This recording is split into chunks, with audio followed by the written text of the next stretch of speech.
1912년 덕수궁에서 여자아이 하나가 태어났다. 조선이 망하고 2년 후의 일이었다. 고종에게는 아들인 순종, 의친왕, 영친왕이 있었고 막내 따님으로 늦게 덕혜옹주를 얻었다. 고종은 환갑 나이에 얻은 막내딸을 손바닥에 쥔 보물처럼 무척 사랑했다. 일제에 의해 강제로 퇴위당하고 덕수궁에서 유폐 생활을 하던 고종에게 아기는 큰 위로가 되었다. 구중궁궐에서 태어나 금지옥엽으로 자라 산설고 물설은 일본으로 끌려간 데다 일본인과 강제 결혼을 하게 된 덕혜옹주. 정신이 혼미해지고 그녀의 인생에 어떤 일이 벌어진 것일까? 임금은 아기를 생후 50일 만에 친모의 품에서 떼어내 자신의 침전으로 데리고 가버렸다. 아기는 유모가 길렀다. 생모는 덕수궁의 세숫간 나인 양씨였다. 생모의 신분이 낮아 왕족으로 인정받기 어려웠지만 고종의 노력으로 이 문제는 해결되었다. 이 아이로 인해 덕수궁은 웃음꽃이 피었다. 옹주의 나이 6살이 되자 가까이 두고 보고 싶은 임금은 덕수궁 안 중명당에 유치원을 만들었다.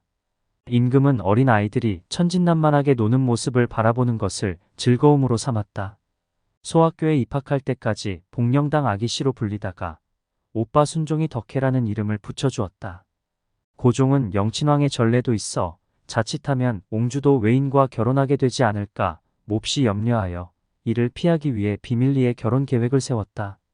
고종은 비상한 결심으로 그때 가장 신임하던 시종 김황진의 양자를 부마로 삼기로 마음먹고 어느 날 밤 몰래 그 아이를 데리고 와서 보기로 했다.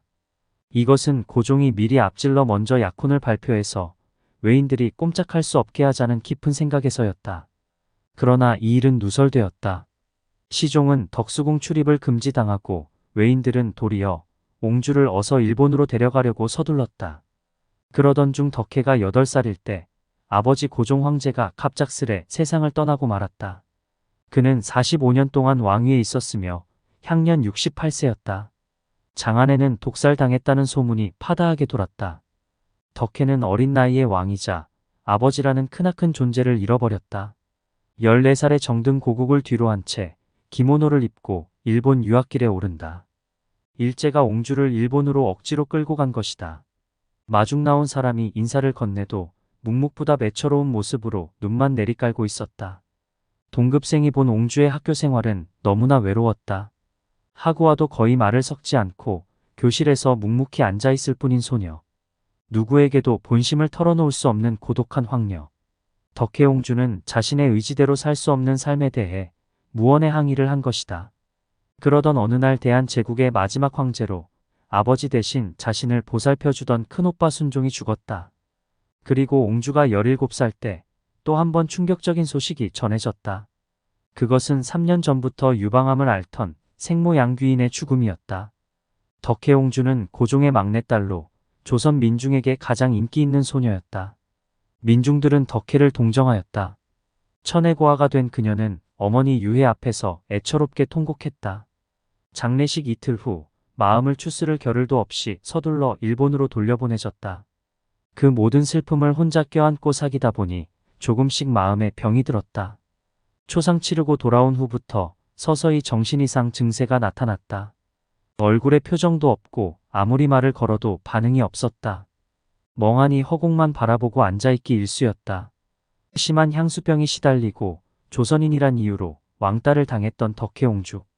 학교에 갈 때는 늘 보온병을 갖고 다녔다. 동급생이 이유를 물었다. 왜 그렇게 보온병을 들고 다니니? 독살당하지 않으려고. 고종 황제가 억울하게 독살당했다고 믿고 있었다. 계약을 해도 학교에 가지 않고 종일 방에 틀어박혀 있을 뿐이었다. 불면증을 겪으며 어떤 때는 뒷문으로 나가 거리를 배회하기도 했다. 마침내 조발성 치매증 진단을 받는데 요즘으로 치면 정신분열증이다. 19살 되던 해 일제는 한국과 스시마는 지리적으로 가깝다는 구실로 스시마의 36대 도주 도쿄대를 나온 24살 소 다케유키 백작과 강제로 결혼을 시켜버렸다. 일본인과 결혼시켜 조선 왕족의 흔적을 지우려 했기 때문이다. 결혼하기 싫은 덕혜는 사흘 동안이나 음식을 거부하고 밤낮으로 울었다고 한다. 그녀는 조선 왕족의 일원으로 끊임없이 감시당하는 생활에서 벗어나 일반 백작 부인이 되었다. 결혼 후 얼마간 증세가 완화되었다. 그러다가 결혼 다음에 딸 마사에를 낳은 후부터 재발했다. 얼빠진 것처럼 멍하니 있거나 말에 두서가 없고 상대의 말에 반응하지 않다가 갑자기 웃어젖히는 증상을 보였다. 부부는 바깥 세상과 교류를 끊고 자택에 틀어박혀 살았다. 1945년 일본이 패망했다. 소 다케유키는 37살, 덕케는 33살, 딸 마사에는 10살이었다. 일본에는 새 헌법이 반포되어 귀족 제도를 폐지해서 귀족들은 자기와 재산상의 특권을 잃어버렸다. 이혼 금지도 사라졌다. 그래서 남편은 저택을 팔고 이사를 한 후 아내를 정신병원에 입원시켰다. 좁은 집에서 계속 간병하기가 힘들어졌기 때문이다.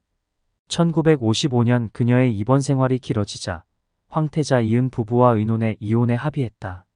그녀는 일찍이 일본인과의 결혼으로 한국에서 잊혀진 데다 이혼으로 일본에서도 잊혀진 인물이 되었다. 이왕가에서 이혼한 왕녀는 받아들여질 수 없으므로 어머니 쪽 성을 따라 양덕혜가 되었다. 양덕혜는 일본 국적을 가진 제1한국인이 되어 병원 생활을 이어나갔다. 둘 사이에서 태어난 딸 마사에는 대학 시절 알게 된 소노보루란 사람과 결혼했다. 상대는 중학교 교사였다. 갓 결혼한 24살의 새댁이 산으로 가서 자살한다는 유서를 남기고 가출했다.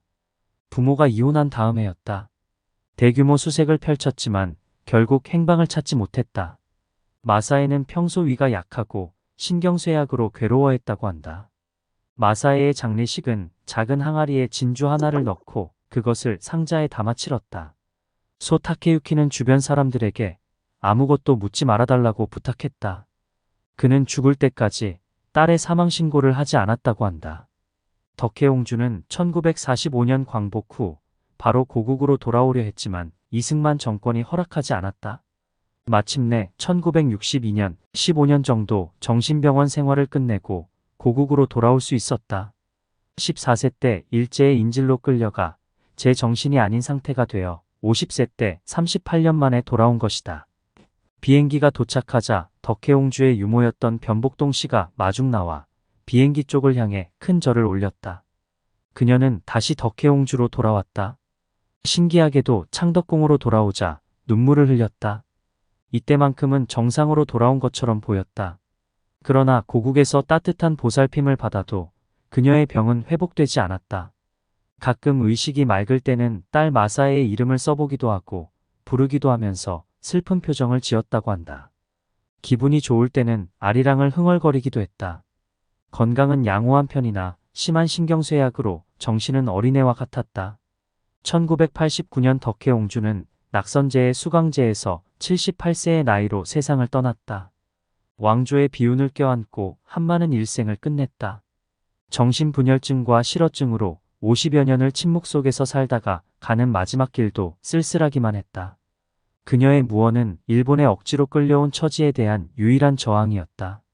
그러다가 어머니의 죽음을 계기로 정신은 견디지 못하고 무너져 내린 것이다. 정신병에 걸린 그녀를 일본은 이용할 수 없었다. 남편이었던 소 다케유키는 재혼 후 스라에 이남 일녀를 두고 대학 교수와 시인, 화가로 편안한 노년을 보냈다. 귀국 10여 년 후 아내였던 덕혜옹주를 만나기 위해 낙선제를 찾은 적이 있지만 문전박대를 당하고 다시는 만나지 못했다. 그는 덕혜옹주보다 4년 앞서 77세로 세상을 떠나 조상들의 땅인 쓰시마에 묻혔다. 첫 아내와 첫 딸에 대한 쓰라린 기억도 안고 갔을 것이다. 딸 마사에는 소식이 끊어진 지 50년 후 사체가 발견되었고 유품인 수첩으로 신원을 확인했다고 한다.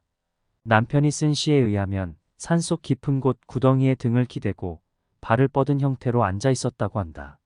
수첩의 페이지마다 자잘한 글씨가 빼곡했는데 더 이상 쓸 수 없을 때까지 계속 썼을 거라고.